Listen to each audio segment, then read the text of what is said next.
Assalamualaikum warahmatullahi wabarakatuh. Jumpa lagi bersama saya di channel Bonsai Gembong. Tentunya di channel Belajar Bonsai Bersama. Mudah-mudahan kita semua selalu diberi kesehatan dan juga dilancarkan rezekinya. Di kesempatan kali ini saya mau update untuk bahan bonsai waru India di lahan ground. Setelah 2 bulan yang lalu saya lakukan wiring untuk membuat gerak dasar ekstrim.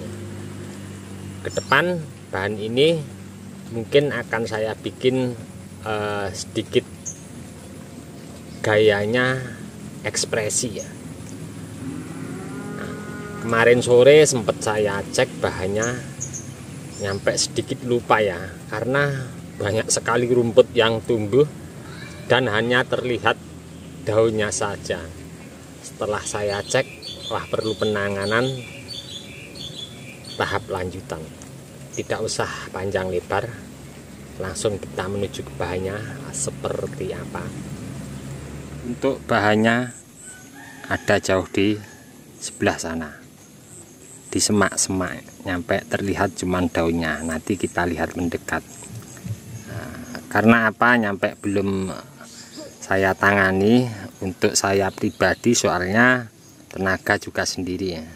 Jadi saat saya mengerjakan bahan bonsai biasa saya urutkan ya, dari yang jauh ujung di sana lari ke sini, muter ke sana, kemudian seterusnya. Nah, berhubung kemarin sore sempat saya cek itu saatnya perlu penanganan secepatnya, saya akan lakukan kegiatan hari ini. Alhamdulillah ini tadi hujan kencang banget, terus sudah mulai reda, tinggal hujan kecil-kecil ya. Oke, kita langsung menuju ke bahannya. Nah, ini dia untuk bahan bonsai waru India yang saya lakukan wiring 2 bulan yang lalu. Nyampe cuman terlihat daun paling ujungnya ya. Saya mau untuk membersihkan rumput dulu biar lebih mudah untuk nanti saya mengerjakan.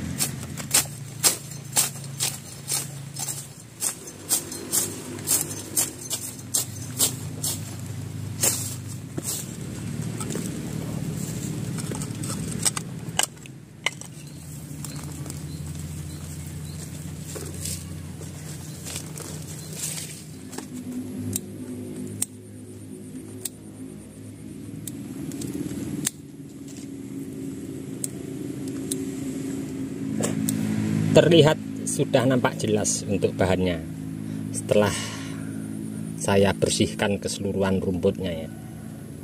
Nah, kalau teman-teman tadi perhatikan pas saya setelah membersihkan rumput, keseluruhan anak cabang atau mata tunas yang baru memang sengaja saya buang semua. Kenapa? Karena saya pengen fokus untuk pembesaran batang atau cabang yang saya lakukan wiring 2 bulan yang lalu. Saya fokus ke membuat bahan dasar. Dan di sini memang sengaja saya tidak akan lakukan untuk koreksi beberapa cabang. Kenapa? Saya punya satu alasannya. Mungkin untuk teman-teman kalau pengen bahan dasarnya dibikin besar sekian, sudah maksimal, bisa dilakukan koreksi beberapa cabang. Nanti kita lihat enaknya dari sebelah mana sudut pandangnya, atau tampak depan atau mukanya. Nah, satu hal untuk teman-teman kalau pengen membesarkan batang atau cabang, seperti pada, ambilkan contoh di sini ya, seandainya ada mata tunas. Nah, di sini ada mata tunas. Kita pengen membesarkan cabang ini ya. Lebih baik kita buang saja ya. Karena apa? Di saat mata tunas ini tumbuh, dia akan lurus, tidak terganggu oleh lilitan kawat atau gerakan ekstrim. Dia akan cepat untuk pembesarannya karena tidak terganggu. Bahkan untuk mata tunas di atasnya ini, dari cabang utama ini akan dibalap untuk pembesarannya. Makanya ini memang sengaja saya bersihkan keseluruhan untuk mata tunasnya untuk fokus pembesaran beberapa cabang atau batang yang saya kasih lilit kawat gerakan ekstrim. Karena di sini saya fokus untuk memaksimalkan bahan dasar.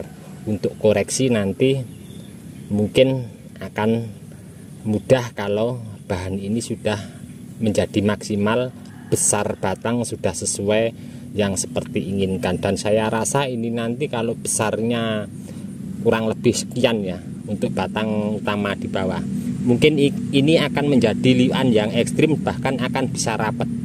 Nah, jadi nanti kita lihat perkembangannya seperti apa untuk kita proses membuat bahan bonsai dengan ekstrim atau ekspresi ya tentunya kayaknya. Oke, untuk langkah berikutnya saya juga mau untuk melepas keseluruhan kawat ini, karena apa, sudah ada beberapa yang hampir mengganggu masuk ke kambium juga ya. Jadi untuk asupan nutrisi terganggu oleh lilitan kawat. Dan nanti hati-hati di saat kita lakukan pelepasan kawat, tentunya bahan ini kalau berkembang seperti ini bisa naik gini ya. Nah, jadi bagaimana untuk mempertahankan nanti akan saya sampaikan untuk teman-teman setelah saya lakukan pelepasan kawat ini ya. Tentunya kita tetap sama-sama belajar ya. Nanti teman-teman kalau ada masukan bisa komen-komen di bawah deskripsi, kita sharing belajar bersama.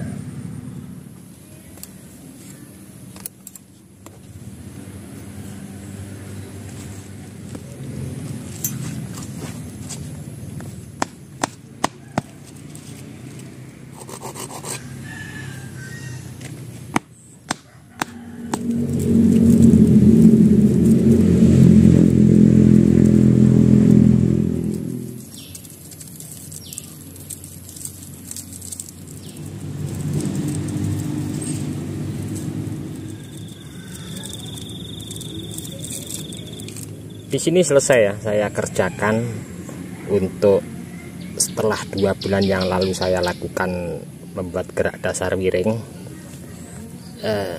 Kenapa di sini saya lakukan pemberian pemancang banyak sekali? Tentunya kita secara tidak langsung belajar tanam, perawatan, kemudian membuat bahan dasar bonsai. Tentunya kita juga tidak lepas mempelajari anatomi di alamnya, dimana di sini pemancang ada 8 yang saya pasang, dan 1 cabang tadi memang saya buang di sini karena kecil sekali. Di sini tetap akan kalah sama beberapa cabang yang sudah besar. Untuk pemberian pemancang yang paling kuat saya amati di sini tadi sebelum saya kerjakan. Kalau kita lihat bahan dasar ya dari batang utama, yang paling fokus sampai terusan ke atas di sini ya. Makanya di sini tadi untuk pemancang pertama saya paling kuat untuk penancapan ke tanah. Kemudian di sini tadi di pemancangnya memang sengaja saya sedikit lukai agak dalam pakai gergaji untuk mengunci daripada tali rapia. Ini tidak saya ikatkan sama pemancang ya, batang ini saya tarik ke bawah, di sini nampak terlihat, biar tidak mengganggu juga, nanti tetap lakukan pengontrolannya. Jadi untuk bahan dasar ini mempunyai gerakan ke atas ini saya tahan pakai pemancang yang pertama ini, agar bahan dasar ini gerakan tidak berubah. Toh walaupun berubah tapi nanti kita lihat ya seperti apa, kita perlu pengontrolan. Kemudian untuk yang lain sama mengikuti ya.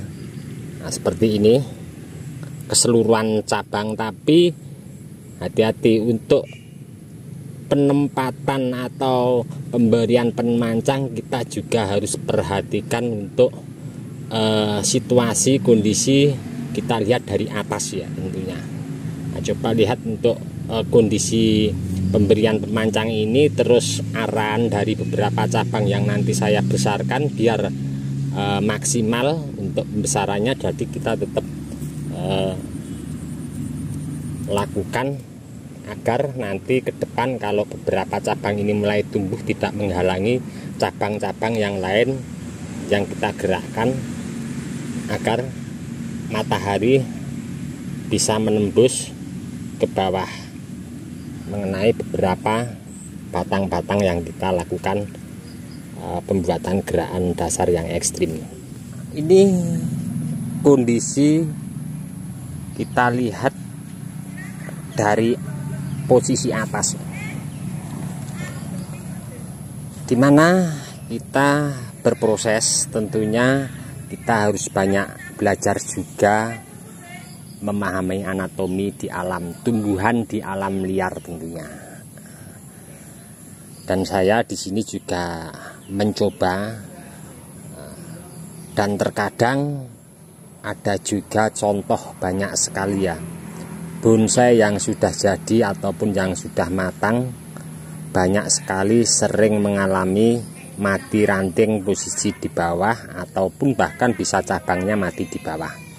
Nah, terlepas dari masalah yang untuk bonsai jadi atau bonsai matang tentunya, karena kita membahas ini proses membuat bahan dasar ya tentunya. Nah, ini ada 1, 2, 3, 4, 5, 6, 7, dimana saya pengen nanti yang saya tunjuk tadi ke-7 batang atau cabang pengen saya besarkan. Dan nampak untuk pengarahannya tidak menumpuk ya, tidak saling menghalangi, walaupun ini menghalangi batang utama, tapi setidaknya untuk nanti daun seandainya subur tidak menutupi keseluruhan pada posisi yang saya kasih lingkaran ini. Ini memang sengaja untuk di sini saya kasih pemancang sedikit kuat biar tidak gerak ke kanan dan ke kiri keseluruhan. Kemudian paling ujungnya di sini saya ambilkan contoh, walaupun di sini larinya ke samping, ujungnya saya ikat, saya naikkan lurus biar cepat asupan nutrisinya untuk naik turun tidak terganggu.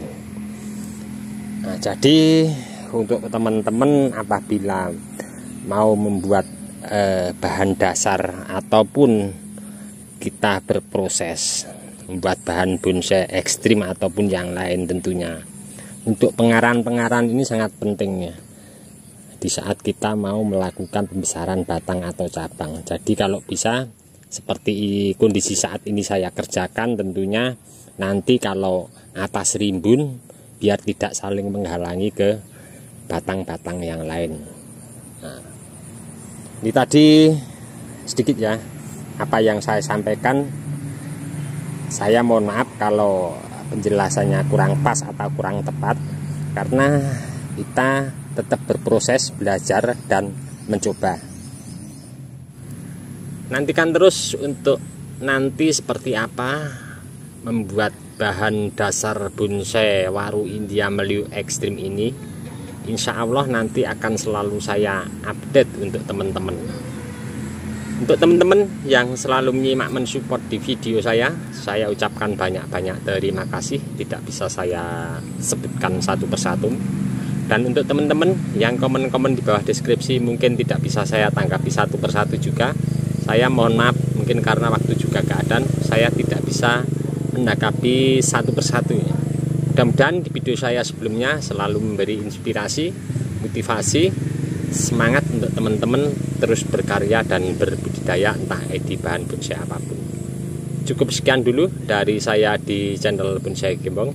Salam satu hobi, salam budidaya. Assalamualaikum warahmatullahi wabarakatuh.